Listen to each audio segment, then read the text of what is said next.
കുട്ടികളോട് കാമം തോന്നുന്ന ആൾക്കാരുണ്ടല്ലോ, അങ്ങനെ പീഡോഫൈൽസ്. അപ്പോ ഇനി കുറച്ച് കഴിഞ്ഞാൽ അവർ പറയണേ ഞങ്ങൾക്ക് ജീവിക്കണമെന്ന് പറഞ്ഞാൽ കുട്ടികൾ ഇട്ടുകൊടുക്കാൻ പറ്റുമോ?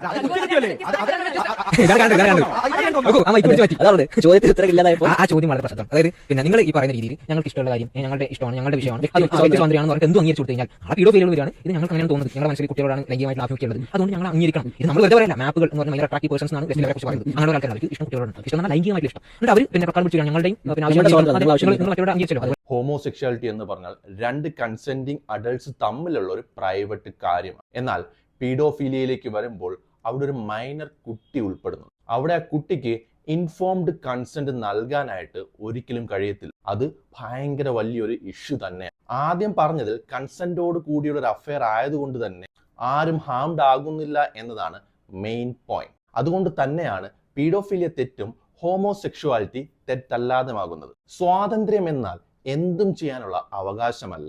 ധാർമ്മികപരമായി തെറ്റായ കാര്യങ്ങളും നിയമപരമായ തെറ്റായ കാര്യങ്ങളും ചെയ്യാതിരിക്കുക എന്നതും ഈ സ്വാതന്ത്ര്യത്തിൽ ഉൾപ്പെടുന്നതാണ്. ഫ്രീഡം എന്നാൽ നിയമങ്ങളൊന്നുമില്ലാതെ ജീവിക്കാനുള്ള അവകാശമാണെന്ന് ചിന്തിച്ചു വച്ചിരിക്കുന്നതാണ് ഏറ്റവും വലിയ മണ്ടത്തരം. പിന്നെ ഇവർ പറയുന്ന മാപ്സ്, MAPS-ഉം LGBT-യും തമ്മിൽ യാതൊരു ബന്ധവുമില്ല. ഇത് രണ്ടും എങ്ങനെയാണ് ബന്ധപ്പെടുന്നതെന്നും എനിക്കറിയത്തില്ല. മാത്രമല്ല ഈ പീഡോഫീലിയെ ഇവരുടെ ആവശ്യം അനുസരിച്ച് ജസ്റ്റിഫൈ ചെയ്ത് ഇവർ തന്നെ വെളുപ്പിക്കുന്നുണ്ട്. റസൂലിന്റെ ആയിഷബിയുമായിട്ടുള്ള വിവാഹം അത് തെറ്റാണ്, അല്ലെങ്കിൽ അതൊരു വിമർശനമായി പറയുന്ന ആളുകളോട് നമ്മളെ സംബന്ധിച്ചിടത്തോളം നമുക്ക് ചോദിക്കാനുള്ള ഒന്നാമത്തെ ചോദ്യം, ശരി എന്നാൽ നിങ്ങളൊരു ഐഡിയൽ മാരേജ് പറഞ്ഞോളാം. അപ്പം സ്വാഭാവികമായിട്ട് ഈ ചോദ്യം ചോദിച്ചാൽ ഉത്തരം വരും. ഞാൻ ചോദിക്കുന്നത് നമ്മുടെ നാട്ടിൽ ഇപ്പം ചർച്ച നടന്നുകൊണ്ടിരിക്കുന്നത് 21 വിവാഹപ്രായം നീട്ടുന്നതിനെ കുറിച്ചാണ്. ശരി, അടുത്ത വർഷം 21 ആക്കി വിചാരിക്കാം. അപ്പോൾ പൊതുവിൽ തന്നെ നമ്മുടെ സമൂഹം ആ രൂപത്തിലേക്ക് അഡാപ്റ്റ് ആവും. കുറച്ചുകൂടി കഴിയുമ്പോൾ ഐഡിയലായ വിവാഹപ്രായം ഏതാണെന്ന് ചോദിച്ചാൽ 21 എന്ന് വരും.